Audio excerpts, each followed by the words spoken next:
Okay, in this video I'm going to talk about the DNS role. As you can see on this server, DNS has already been installed. This was actually installed when I did Active Directory installation, and I have two domain controllers here that have both got the role installed on them, DC1 and DC2. They were both installed in the same way. So if we head over to the DNS manager for DC1 now, which is the machine that I'm on now with DNS manager, you'll actually see that it's got both domain controllers on there. But if we just focus on the DC1 at the moment, so if we click on the server here, and then we can do properties, right click and properties, just to show that we've got a number of features on here: interfaces, event logging, monitoring, the security. For example, it will show you the event logging that you want to happen for that, monitoring, some of the advanced features there, and any forwarders. So if I click OK, and on the actual zones, so if we expand down forward lookup zones here, you can actually see my domain corp.lan. So if I right click that and choose properties, it will show you about this forward lookup zone. So this was the one that was created automatically when I had the domain.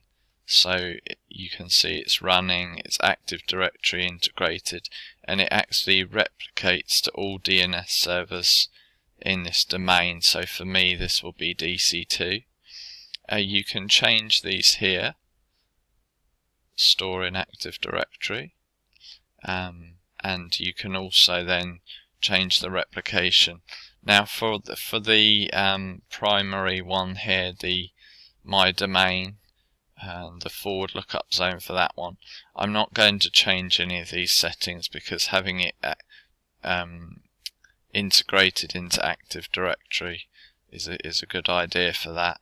And also here for the dynamic updates, you can have non-secure and secure, or secure only. So the secure only is going to be only the clients that are authenticated can post updates back into DNS. This also has the properties, the start of authority screen, where it's got the amount of hours that you can have for the cache. You can actually change that if you want to. I'm going to leave all these the same. And then also it tells you the name servers that you've got there. So that gives a brief overview of that section. Now, before I'm going to create any records or any other zones within this server, I'm going to actually create a reverse lookup zone first, so that when we start creating the records, it can actually put some pointers into the reverse lookup zone. So if I click on reverse lookup zone and then do new zone, click next here. So I want to do this as a primary, and again store it in Active Directory. It's going to be replicated to all DNS servers, so I'll keep that the same. And I'm just going to concentrate on version 4 in this video. So, okay. Now the network ID of my network is just simple 10.0.0, just for the purposes of all these demonstrations I've kept this simple. And when you actually type this in as the normal way that you would do, the system actually reverses it for you, so you don't have to come down into this box here and actually type anything. And if you would have read about reverse lookup zones, you can see that this is the format that they follow. So the 10 being the most significant bit here would be actually the least significant part of the address just because of the way that it reverses. So the point of this zone is going to be so that if I have a particular IP that I'm interested in, I can then use various tools to then discover what the host name of that machine is. So if I click next, and with this one normally you can choose whichever option is most appropriate for you. You may decide that you only want secure dynamic updates. Just for the purposes of this demonstration, I'm going to allow both non-secure and secure dynamic updates, because in a couple of the later demonstrations I'm going to use a Linux client to show you that. So next, and then finish. Okay, so we've now got the reverse lookup zone here, and then the pointers will get populated when we create the new records. So in the forward lookup zones here, this is what you would be most familiar with. So for example, you would have a particular name. You can see the ones it's already populated automatically, and then that would then resolve to a particular IP. So DC2 is in here. There's a record to say that it's actually at 10.00.20. This is what provides the name resolution, the forward lookup zones. So if I do new zone here, I'm going to create a primary one, and I am going to store it in Active Directory, and it is going to replicate to all domain controllers. So this one I am going to call my first and PRI. So just click next. Okay. And again here I'm just going to choose the both secure and non-secure just for the purposes of this demonstration. So finish. Okay, and now we have our new zone. So I can now create, for example, if I had a machine called test1, I could do test1, and it actually fills the rest of this bit in for you. You don't have to worry about the actual domain part of the name when you're typing up here. You're just interested in the host. So I will then, for the purposes of this, I haven't actually got a machine on this IP, but I will just choose 199 as an example, and then it's got the tick box for create associated pointer record. This is why that I wanted to create this reverse lookup zone first. So if I click add host, okay, now if I then click done, so I can head over now to PowerShell. So I can show you, for example, if I ping BC1, this is actually pinging, it's getting the name there, but this is actually on, it's going to the same DNS server that is installed on this machine, which is why it's got the loopback address there. But if I, for example, do ping test1 dot, here we go, my first, here we go, can see there, my first dot PRI. Now I wouldn't expect this to actually come back with any packets, but you can see what it will do now. So you can see here that it's actually picking up now this IP that I've just put in here, so 10.00.199.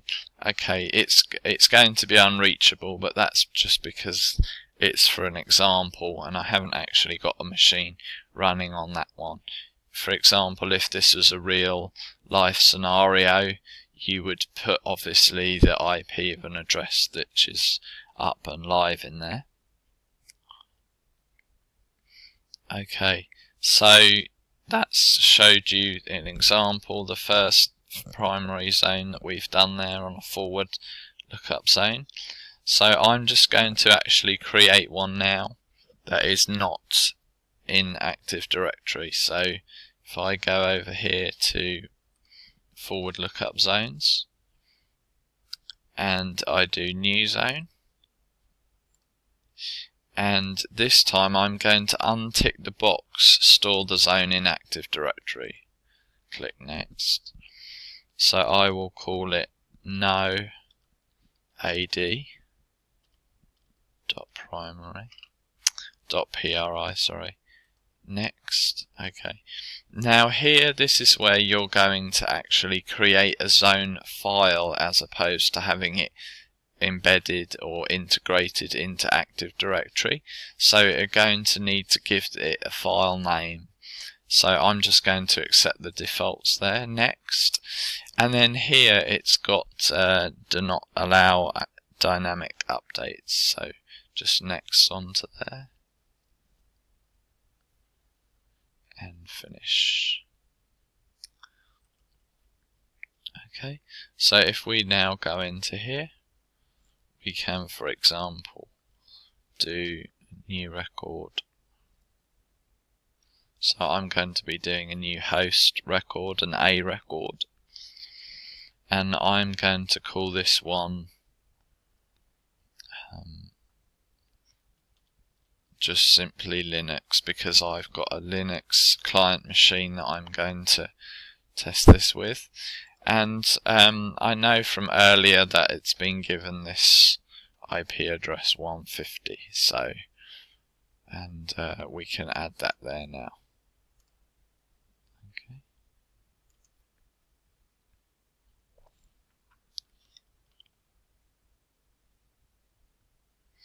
So this will show you the difference between an integrated and a non-integrated zone.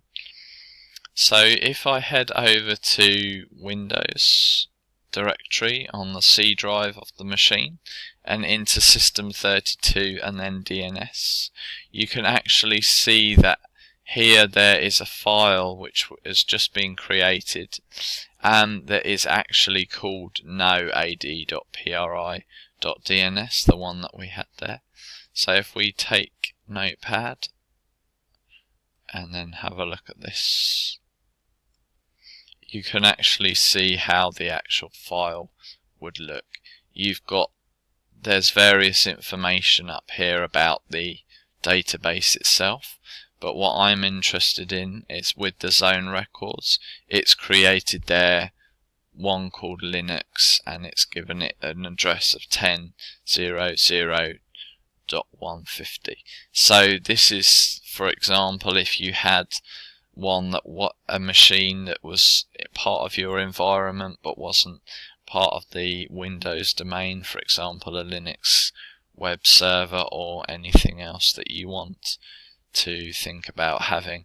Now the important thing to bear in mind with this is that because it's not integrated into Active Directory, the sole database of where this information is stored is this one file here on the C drive of this machine. So this is something definitely to bear in mind when thinking about backups and things. Okay, I'm just going to pause the video momentarily while I get the Linux machine up and then we can see what's happened there. Okay, so now we're over on the Linux machine. I'm simply going to do ifconfig from the terminal window and it's going to show me that there's a IP address there of 10.00.150. So back over to the Windows server just to see what happens now. Okay, so back over on the Windows server now.